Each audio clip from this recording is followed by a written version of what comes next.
आपल्या सर्वांनाच कल्पना आहे की आपल्या शहरामध्ये सगळ्यात महत्त्वाचं मोठं काम आता जे चालू आहे ते आपल्या आईच्या मंदिराच्या जीर्णोद्धाराचं आहे. त्याच्या अनुषंगाने काम आता ज्या परिस्थितीमध्ये आहे आपण सर्व जाणता. दोन महत्त्वाचे विषय स्वाभाविकपणे पुढे आलेले आहेत. एक म्हणजे शिखराच्या बाबतीतलं, ज्याच्या बाबतीमध्ये आज सकाळी आदरणीय शेलार साहेबांनी स्पष्टपणे सांगितलं की जसं संभाजीराजेंची इच्छा होती त्या अनुषंगाने आपण ASIचं सुद्धा ओपिनियन पुढच्या 15 दिवसामध्ये घेऊ आणि फायनल कॉल जो आहे तो त्याच्यानंतर घेऊ. दुसरी त्याच्यातली बाजू अशी आहे की मंदिराचा काही भाग जो आहे, खास करून आपला जो समोरचा मंडप आहे, भवानी शंकर मंदिराच्या समोरचा जो मंडप आहे, आपण सर्वांनी बघितलंय की त्यातले बरेचसे खांब जे आहेत ते थोडेसे तिरके झालेले आहेत, काही ठिकाणी क्रॅक झालेत. त्यामुळे तो मंडप पूर्ण उतरवण्याच्या बाबतीतला विचार जो आहे तो आपण ऑलरेडी केला होता, गरजेचं असल्यामुळे.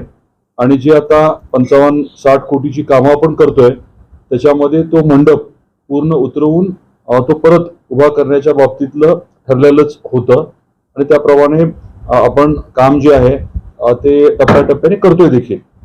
आता ही सर्व बाब लक्षात आल्यानंतर आपण हे ठरवलं होतं की काम करत असताना धर्मशास्त्र जे आहे धर्माच्या अनुषंगाने रूढी परंपरा काय आहेत आणि त्या बाबतीमध्ये नेमकं कशा पद्धतीने आपण पुढे जाणं योग्य आहे हे समजून घेणं गरजेचं होतं. तर याच्यामध्ये तज्ज्ञ आपल्या भागामध्ये योग्य व्यक्ती कोण असणार या बाबतीत देखील आपण विचार केला आणि सर्वांशी चर्चा केल्यानंतर असं ठरलं की आपले जगद्गुरु शंकराचार्य जे शृंगेरी शारदा पीठचे आहेत ते सगळ्यात योग्य राहतील.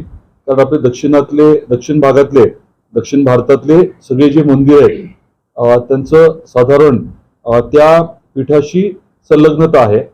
म्हणजे आपण शृंगेरी मठ म्हणजे शारदा पीठ जे आहे शृंगेरी मठ तिथे मार्गदर्शन घ्यावं असं साधारण आपलं ठरलं होतं.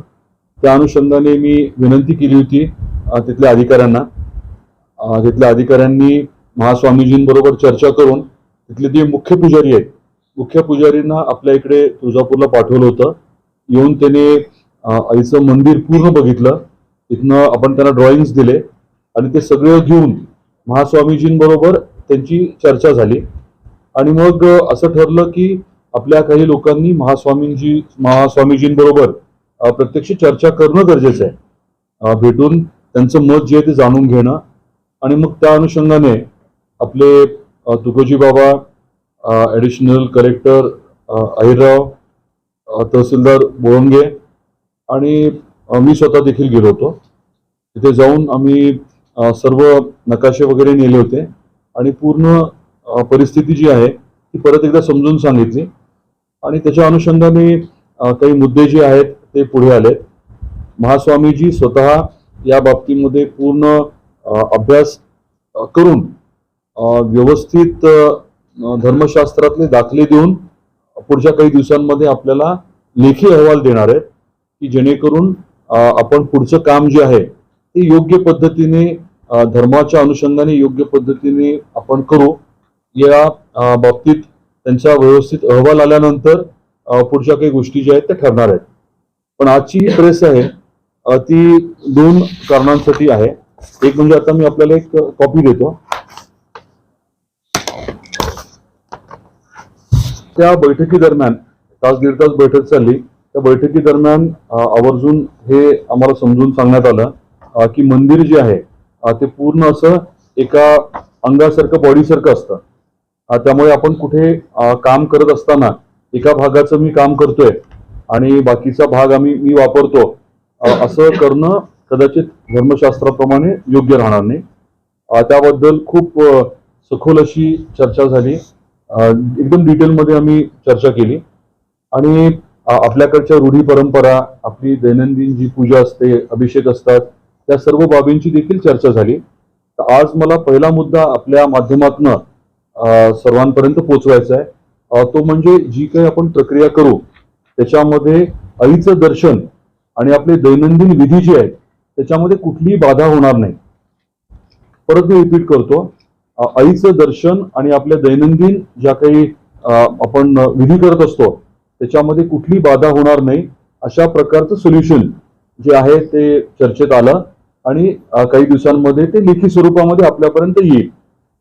याचा अर्थ असा झाला की आपल्याला रोजचं आपलं दर्शन घेणं, आपले अभिषेक आहेत, इतर जे काही विधी आहेत ते सगळे बिनबोबाट चालतील या अनुषंगाने सोल्युशन जे आहे ते दिलं जाणार आहे. त्यामुळे काही लोकांच्या मनात जी काळजी आहे की आईचं दर्शन होणार नाही किंवा मग आम्हाला विधी करता येणार नाही अशी काही परिस्थिती राहणार नाही हे लोकांपर्यंत पोहोचवणं. कारण काही जणांचं त्याबद्दल स्वाभाविक गोष्ट आहे की आईचं दर्शन घेता न येणार कसं, हा मुद्दा नक्कीच काही जणांच्या लोकांच्या मनामध्ये आहे. त्याबद्दल बरेच जण बऱ्याच संख्येने माझ्याशी बोलत आहेत. त्यामुळे मला पहिला विषय हा क्लिअर करायचा आहे, पहिला मुद्दा हा क्लिअर करायचा आहे की आपलं दर्शन आणि विधी जे आहेत ते अबाधित राहतील.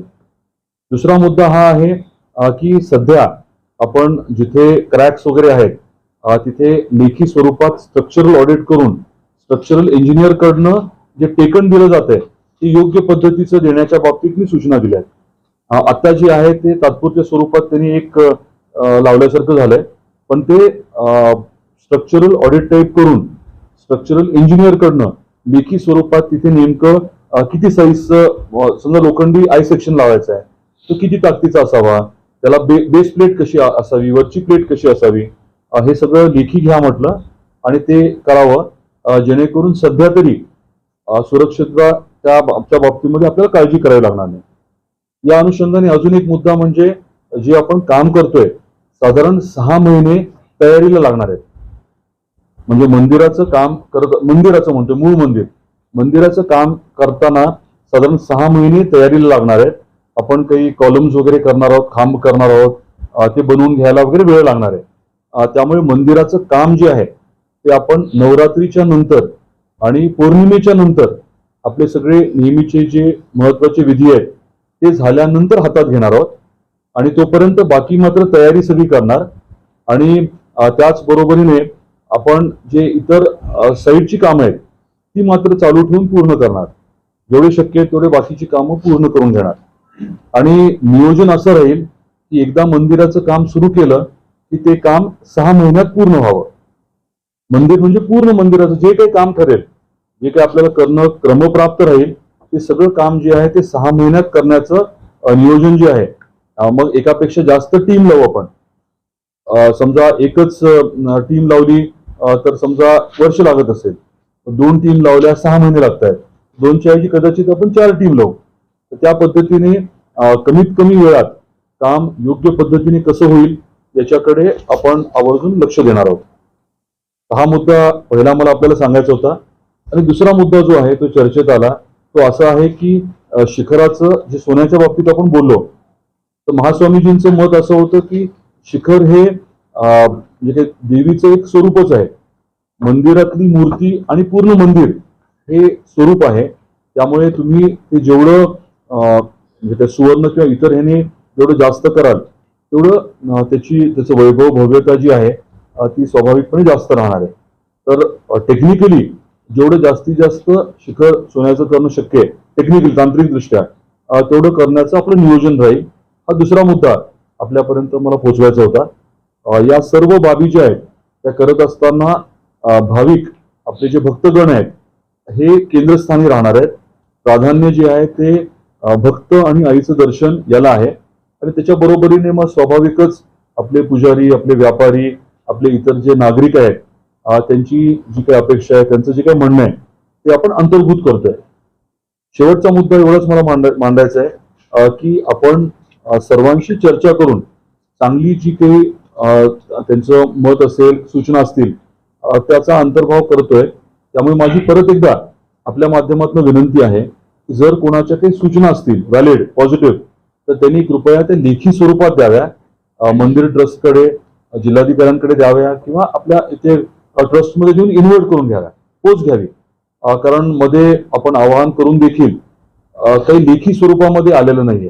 बरेच लोक जे आहेत ते असं जनरल चर्चा करतात, परंतु त्यांचं काय मत आहे आणि ते मत जे आहे त्याच्या अनुषंगाने म्हणजे काय पुरावा काय आहे किंवा समर्थनार्थ काय मुद्दे आहेत असं त्यांनी जर दिलं तर नक्की त्याचा विचार होऊ शकेल. तर विनंती माझी एवढीच आहे की ज्यांना या बाबतीतला अभ्यास आहे किंवा ज्यांना काही मत त्यांचं व्यक्त करायचं आहे त्यांनी लेखी स्वरूपामध्ये व्यवस्थित देऊन त्याची पोच घ्यावी, म्हणजे त्याची योग्य ती दखल जिल्हाधिकाऱ्यांच्या माध्यमातून आपल्या ट्रस्टच्या माध्यमातून घेतली जाईल, दखल घेतली जाईल.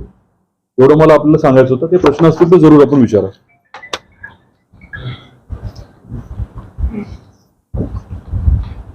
मूळ मुद्दा आपल्या लक्षात आला. मूळ मुद्दा हा आहे की आईचं दर्शन आणि विधी जे आहे ते काम चालू असताना सुद्धा त्याच्यामध्ये बाधा येणार नाही अशा अनुषंगाने नियोजन केलं जाईल. विकास आराखड्याला कधीपर्यंत मंजूर होईल? विकास आराखड्याच्या बाबतीत गेल्या आठवड्यात चर्चा झाली. मुख्य सचिवांनी जे काही मुद्दे काढले होते त्याबद्दल परत एकदा बैठक घ्यायचं ठरलेलं आहे. त्या बैठकीला आजी माजी जिल्हाधिकारी असतील, बाकीचे काही अधिकारी असतील. अधिवेशन चालू असल्यामुळे त्या बैठकीला वेळ द्यायला थोडीशी अडचण होतीये, पण कदाचित पुढच्या आठवड्या 15 दिवसात ती बैठक होईल आणि अधिवेशन संपल्यानंतर हा विषय आपला जो आहे तो तातडीने घेण्याच्या बाबतीतलं आत्ताचं तर नियोजन आहे. मूळ मुद्दा याच्यातला मी सांगितल्याप्रमाणे हा आहे की हाय पॉवर कमिटीच्या मीटिंगमध्ये चर्चा विस्तृत होऊ शकली नाही. कलेक्टरांना किंवा आपल्या कन्सल्टंटना त्यांचं म्हणणं जे आहे किंवा पूर्ण माहिती जी आहे ती देता आली नाही. काही मुद्द्यावर आक्षेप घेत असतील. आक्षेप असं काही मेजर काही नाही, म्हणजे मोठा कुठला विषय नाही, कारण बैठक झाल्यानंतर मी स्वतः चीफ सेक्रेटरींना भेटलो आणि बरेचसे विषय क्लिअर झाले. फक्त एवढंच आहे की अधिकारी, संबंधित अधिकारी, कन्सल्टंट आणि CS मॅडम, बाकीचे मंत्रालयातले अधिकारी समोरासमोर बसणं गरजेचं आहे. त्यांनी जी बैठक घेतली ती ऑनलाईन घेतली आणि 10-12 मिनिटच चालली मीटिंग. एवढं फास्ट होऊ शकत नाही, इतके विषय आहेत. स्लाइडच मला वाटतं 60-70 होत्या. त्यामुळे परत एकदा वेळ द्यावा अशी मी विनंती केली आणि मुख्यमंत्री महोदयांकडून सूचना गेल्यात. खर्च काय तर म्हणजे अतिरिक्त खर्च कमी करा असं काय तर सांगितलं. जे गरजेचं आहे ते करणारच आणि आपल्याला खर्चाची अडचण नाहीये. सगळं सरकारने द्यावं असं काहीच म्हणणं नाही. आपलं ट्रस्ट करू शकतं, CSR मधनं येईल. उद्या जर तुमच्याकडे मी येऊन बसलो आणि म्हटलो की आईचं हे काम चाललंय, तुम्ही मदत करा यथाशक्ती, तुम्ही करणारच आहात. त्यामुळे त्याची पैशाची अडचण नाहीये. फक्त काय करायचं आणि कसं करायचं या बाबतीत थोडं तुम्ही जर मिनिट्स बघितले तर तुम्हाला लक्षात येईल की नेमकं कन्फ्युजन काय आहे ते. पण मोठे विषय नाहीयेत, असं काही फार प्रॉब्लेमॅटिक काही मुद्दे नाहीये त्याच्यात. यापूर्वी तुळजाभवानी मंदिर बंद करणार अशा प्रकारचे गाव हे तुळजापुरात 4 महिन्यापासून चालू आहे आणि त्याचा परिणाम असा झाला की तुळजापुरातले काही व्यापारी माल देखील खरेदी करत नाहीत. मंदिर झालं ना. मी आता काय क्लिअर केलं, एक सेकंड.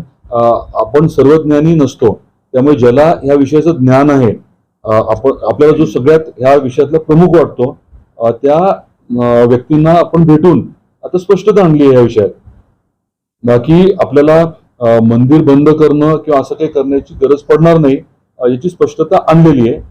त्यामुळे मी मुद्दाम तुम्हाला सांगतोय की लोकांमध्ये जो काही संभ्रम आहे, भाविकांमध्ये जो संभ्रम आहे, आणि अजून क्लिअर मी सांगतोय की आपली म्हणजे नवरात्रीच्या नंतर कोजागिरी म्हणजे पौर्णिमे होईपर्यंत तिथे कुठे काही डिस्टर्बन्स त्या भागामध्ये राहणार नाही.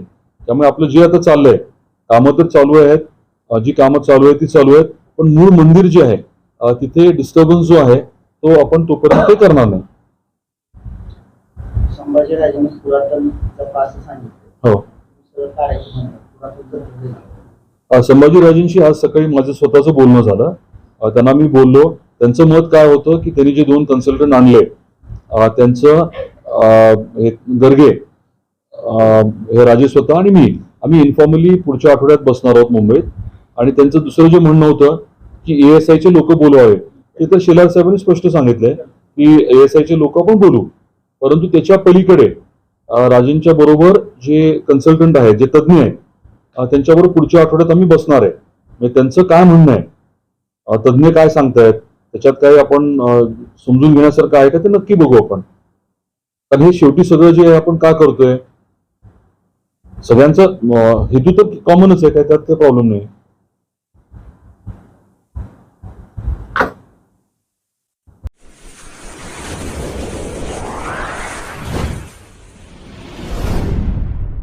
वीर महाराष्ट्र न्यूज चॅनलला लाईक आणि सबस्क्राईब करा. धन्यवाद.